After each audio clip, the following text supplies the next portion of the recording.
Selamat pagi Bapak Ibu Saudara sekalian. Mari kesempatan pagi ini kita akan kembali bersama-sama merenungkan firman Tuhan yang saya beri tema waspada dengan kesombongan. Bacaan Alkitab tertulis di dalam 2 Korintus pasal 12 ayat yang ke-7. Demikian firman Tuhan. Dan supaya aku jangan meninggikan diri karena pernyataan-pernyataan yang luar biasa itu, maka aku diberi suatu duri di dalam dagingku, yaitu seorang utusan iblis untuk menggocoh aku, supaya aku jangan meninggikan diri. Bapak Ibu Saudara sekalian, seringkali justru dosa kesombongan tanpa kita sadari bisa menyusup dalam kehidupan kita. Namun demikian, kalau kita lihat, kesombongan merupakan pelanggaran di hadapan Allah yang berbeda dengan pelanggaran-pelanggaran yang lain. Contoh misalnya dalam hal keuangan atau dalam hal perzinahan. Bisa saja masyarakat ikut menghakimi dalam hal ini, mungkin menjauhi diri kita, atau mereka justru juga menyatakan kita sebagai orang bersalah. Tetapi justru kesombongan ini, Bapak Ibu Saudara sekalian, kalau kita lihat di dalam Alkitab, merupakan lawan Allah yang terutama. Setiap kali pelanggaran kesombongan, justru Tuhan bertindak langsung. Dari bacaan kita pagi hari ini, kita melihat bagaimana Paulus mengalami dalam perjalanan pengiringannya kepada Tuhan.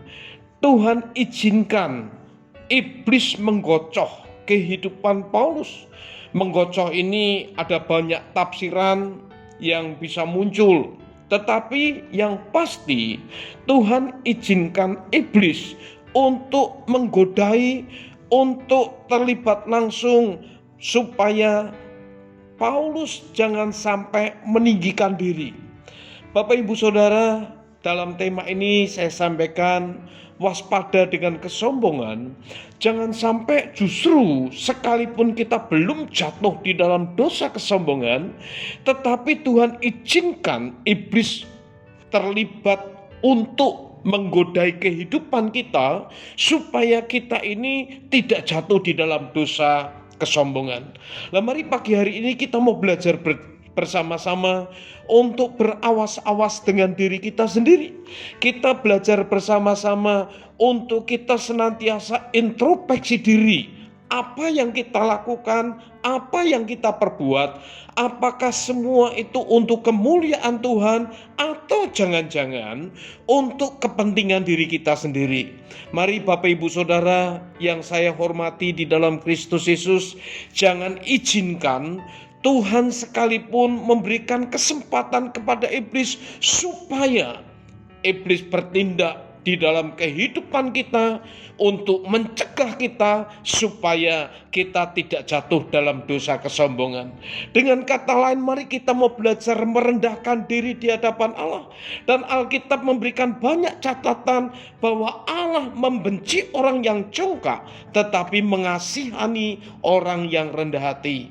Mari kesempatan pagi hari ini, di awal hari yang baru ini, kita mau belajar bersama-sama apa yang kita buat, apa yang kita lakukan, apa yang kita kerjakan, semuanya kiranya boleh mendatangkan kemurahan, berkat untuk kemuliaan nama Tuhan, sehingga kita boleh senantiasa ada dalam anugerah Tuhan, kita boleh senantiasa ada di dalam pimpinan Tuhan, bahkan Roh Kudus boleh terus memimpin kehidupan kita untuk membawa kita kepada kemuliaan Allah di dalam kehidupan kita ini. Amin. Mari kita berdoa. Bersyukur buat kesempatan pagi hari ini, Tuhan boleh kembali mengingatkan kepada kami apa yang mestinya kami perbuat dalam hidup kami sebagai umat Tuhan, yang pasti hidup yang Tuhan percayakan kepada kami itu pun semua karena anugerah Tuhan, tidak ada sesuatu pun yang ada di dalam hidup kami yang layak untuk kami banggakan, yang layak untuk kami tinggikan, kecuali Engkau Yesus yang sudah mati buat kami, Engkau yang mempercayakan keselamatan yang kekal, bahkan juga mempercayakan hidup ini kepada kami, yang kiranya boleh kami pakai semuanya untuk memberikan hormat kemuliaan bagi Tuhan Yesus Kristus. Haleluya, amin.